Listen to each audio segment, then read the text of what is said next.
ආයිබෝවන් රුතර් recipe YouTube channel එකෙන් මම ඔයාලා වෙනද වගේ මාතරින් පිළිගන්නවා. කාලයකට පස්සේ වීඩියෝ එකක් කරන්න කියලා හිතුනේ.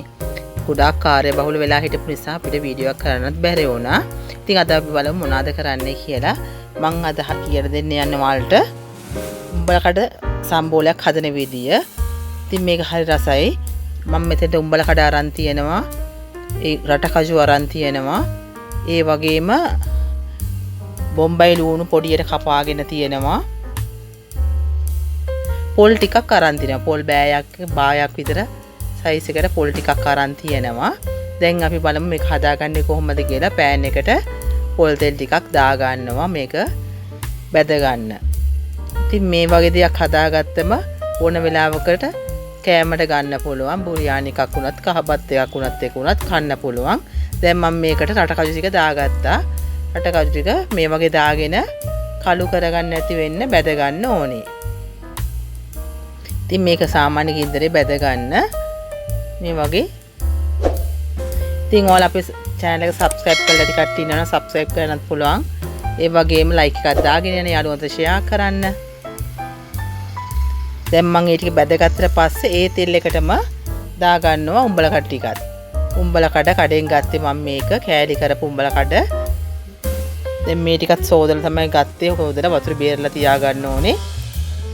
දැන් මම මේක තෙල් එකට දාලා ඒකත් හොඳට බැද ගන්නවා. දැන් ඒකත් මම ලිපෙන් අයින් කරගෙන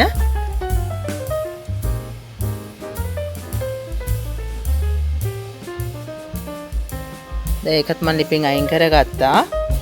දැන් මම මේකටම අර ලුණු ටික දා ගන්නවා. මම කපාගත්තු ලුණු ටික මේකට දා ගන්නවා. ඒකත් කළු කරගන්න නැතුව බැද ගන්න ඕනේ.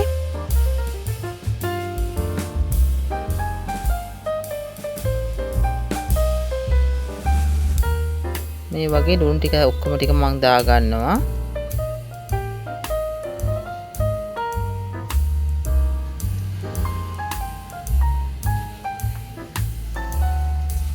මේ තියෙන්නේ මේ ගානට බැදිරෙනකොට මේක කළු කරගන්න නැතුව දැන් ලිප ගින්දර අඩු කරගන්න. මේ ගානට ආපුවම ලිපේ ගින්දර ටික අඩු කරන් කවලම් කරගන්න. ඊට පස්සේ ලිපෙන් බා ගන්න. දැන් මම මේ පොල් තෙල් ටිකටම අර පොල් ටිකක් දා ගන්නවා. එතකොට අර දාගත්ත පොල් තෙල් ටිකෙන් තමයි මේ ඔක්කොම ටික හදාගත්තේ. දැන් මේකත් කළු කරගන්න එපා. මේ ගානට බැදි ගේනකොට මම මේ පොල් ටික තාච්චියේ මේ පෑන් එකේ පොඩ්ඩක් එහෙට මෙහෙට කරලා තියාගෙන අර ඉතුරු වෙන තෙල් ටිකටත් මම කරපිංචි ටික දාගත්තා. ඒ කරපිංචි ටික බැදින්නේ අර තෙල් ටිකෙන්ම තමයි. ඒ කරපිංචි ටික ලස්සනට කලයක තියෙන ගානට බැදගත්තට පස්සේ මේ බලන්න මේ තෙල් බේරෙනවා. මේ බලන්නකෝ. ඔයාලට තෙල් මදි නම් ඔයාලා දාගත්ත එකට තෙල් මදි නම් තෙල් ටිකක් දාගන්න පුළුවන්. දැන් මම මේකට සැරානුව මිරිස් කෑලි දාගන්නවා. කෑලි මිරිස් ටික ඔයාලට ඕන සැරානුව දාගන්න පුළුවන්. මේකත් තෙල් එකෙන් බැදෙන්න තියාගෙන. දැන් මේකට අපිට රස අණුව ලුණු දාගන්න ඕනේ. එතකොට චුට්ටක් සීනි ටිකක් දාගන්න ඕනේ. ඒක තමයි රස. මම මේකට සීනි ටිකක් දාගන්න සීනි හැන්දක් විතර. ගොඩක් දාගන්න එපා. මේක හොඳට කවලම් කරගන්නවා. දැන් තමයි මම ලුණු ටික දාගන්නේ. ලුණු රස බලන්න ඔයාලා. රස අණුව ලුණු ටිකක් දාගෙන මේක කවලම් කරගන්න.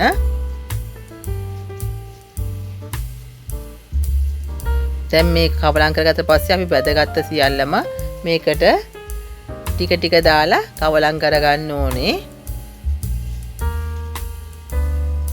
මම කජු ටික දාගත්තා. ඒක දාගෙන කවලම් කරනවා. ඊට පස්සේ අපි උඹල කඩ ටික ලුණු ටික දැන් පොල් ටික මේකේ දාලමනේ තියෙන්නේ. මේ ඔක්කොම දාලා කවලම් කරගෙන මේක පැත්තකින් තියා ලිපෙන් බාගත්තට පස්සේ ඔයාලා මේක නිමෙන්න තියලා ඉවරලා බෝතලයකට දාගන්න. රස්නේ පිටින් දාගන්න එපා. රස්නේ පිටින් තිබ්බොත් එimhe ඉක්මනින්ම නරක් වෙනවත් එක්ක අර ක්‍රිස්පි ගතිය නැති වෙනවා. මේක හරි ක්‍රිස්පි එකට මේ උඹකට සම්බල් එක තියෙනවා. දැන් මම මේක ලිපෙන් බාගත්තා. මේක උඩට තවත් ටිකක් කරපිංචි ටිකක් බැදගෙන ආයෙත් දාගන්න පුළුවන් ලස්සන වෙන්නත් එක්ක. ඉතින් මේ වගේ එකක් හදාගත්තොත් අපිට ගොඩක් කාලයක් තියාගෙන කන්න පුළුවන්. අඩුම ගානේ මාසෙකට ආසන්නව තියාගන්න පුළුවන්. ෆ්‍රිජ් එකේ දාගෙන තියාගන්නත් පුළුවන්. නැවතත් අපි මේ වගේ රෙසිපි තුලින් හමු වෙමු. ආයිබෝවන්.